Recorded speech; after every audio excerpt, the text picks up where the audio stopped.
What's the worst that could happen? Have you ever found yourself saying that to someone when you're trying to convince them to do something? But I don't think I want to eat the raw sea slug. Come on, what's the worst that could happen? You don't really worry about that worst if you don't think it's going to happen. And if it does, well, you've always recovered from it in the past. That kind of thinking has worked out okay for us so far. But now, with 6 billion people and technologies that might be able to change the planet, it's conceivable that there may be some worst that we can't recover from. Take global warming, for example. If you listen to the worst predictions, we may be in for a nasty future with storms, droughts, floods, epidemics, famine. But what if that worst isn't going to happen? What if it's not true? Or that we're not the ones doing it? Seems like a pretty important question to figure out, what with the fate of the human race and all, which is probably why there's still some bitter fighting going on about it right now.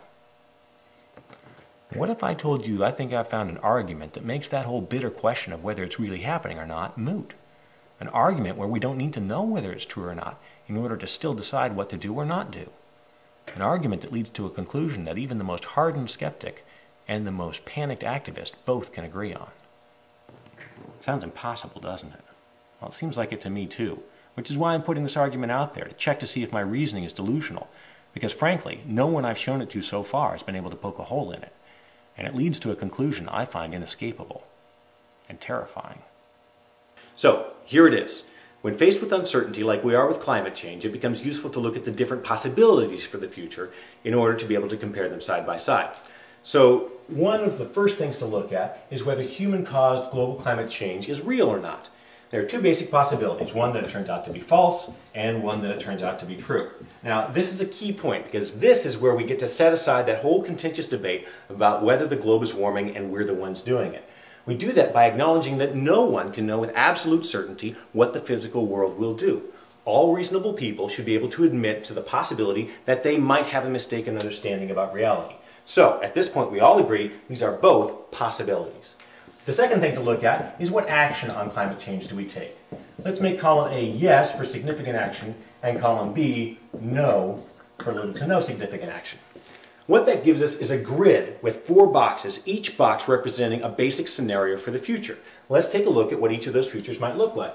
The first is the future where we did take action on climate change, but climate change turned out to not be true, not be real. So what would the consequence of that be? Well, wasted money mostly. This is what the skeptics are warning us about.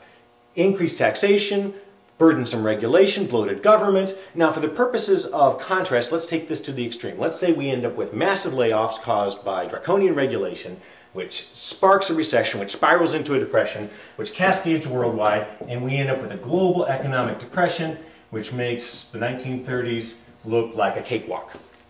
Okay, how about this scenario where we didn't take action and we didn't need to, so we made the right decision. No big economic consequences, continued prosperity. I'm sure we had some problems, but climate change wasn't one of them.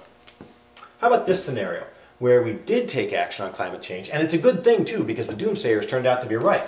Well, we still got the cost associated with that, but in this case it was money well spent, because the money and the regulation allowed us to counteract climate change. It still happened, but we managed it. It's a different world, but it's livable. Now how about this scenario over here, where the doomsayers turned out to be right and we didn't take action. Now, since we granted the extreme up here, we should grant the extreme down here. And in that case, it gets kind of ugly because we've got economic, political, social, environmental, and public health catastrophes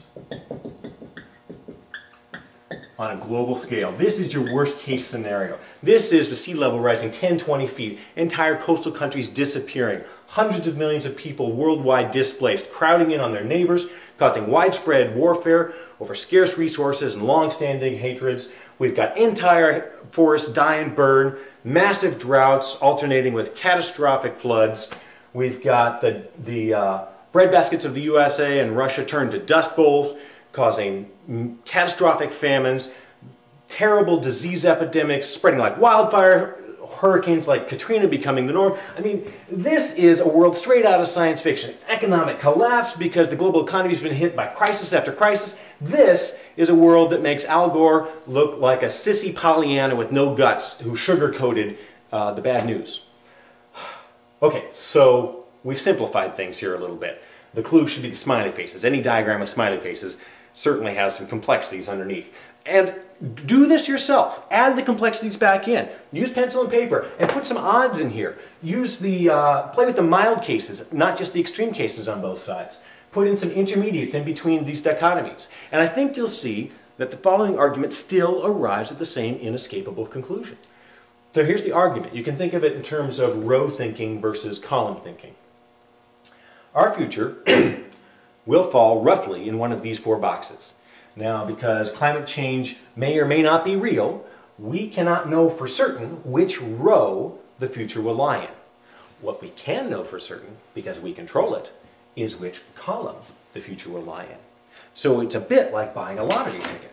You buy lottery ticket A or ticket B, and then you sit back and wait to see what the laws of physics deal out as the result on your ticket.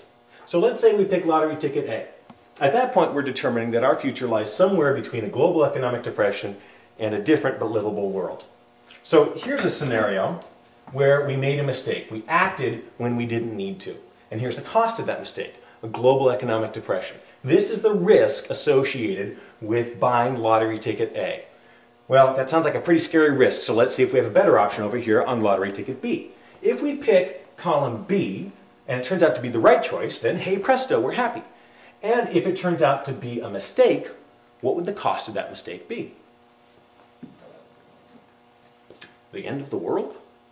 Well, the end of the world as we know it. The globe will still be here, humans will still be here, the species will survive, but this is a very different, much more hostile place. This is the risk associated with picking column B, whether by deliberate choice or, and here's the scary part, by default of inaction because we were busy debating, trying to guess which row the future would land in.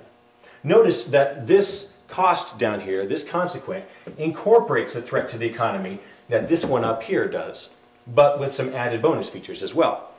Also, it gets worse than that because in the last 5 years, we've learned that it's possible, it's plausible, that this might happen abruptly in a very short time period, perhaps as short as a decade or two. So we're not just talking abstract grandchildren here, we're talking you and me. Now, don't take my word for it on this. Don't take anyone's word for it. Do this to yourself. Listen to information on climate change, and when you hear it, ask yourself, are they talking about guessing at rows, or are they talking about choosing between columns? Because I think you'll see that however you construct this, the argument still leads to the same inescapable conclusion, which is this. When faced with uncertainty about our future, the only responsible choice, the only defensible choice, really the only choice is column A in order to eliminate this as a possibility. Because the risk of not acting far outweighs the risk of acting. So, there's my silver bullet argument. So what do you personally do about it? Well, here's some good news for a change. In fact, it sounds too good to be true because it's stunningly easy. What you do is spread the word. Because the only way we truly get into column A is changes in public policy, and those only change when enough people demand it. So you do what you can to spread an understanding of this argument and to increase public demand for column A. You make this part of your thinking, part of your conversations, and you forward this video on to others so it changes their thinking. And then they forward it to others, and they forward it to still others. Imagine that. Because in today's information age, you can change the culture. You can help change public policy. And remarkably, sometimes just a few mouse clicks is all it takes to start an avalanche. So I'm asking you, whom I've never met but whose fate I'm still tied to, if you think I'm wrong, please tell me where, politely. And if you can't find an error in my reasoning or my assumptions, then help spread the word. Talk about this. Forward it to others. Because anything less, and intentionally or not, we're choosing column B. Why does that terrify me? Because we only get to play this game once. Think it won't happen? Maybe. How lucky do you feel?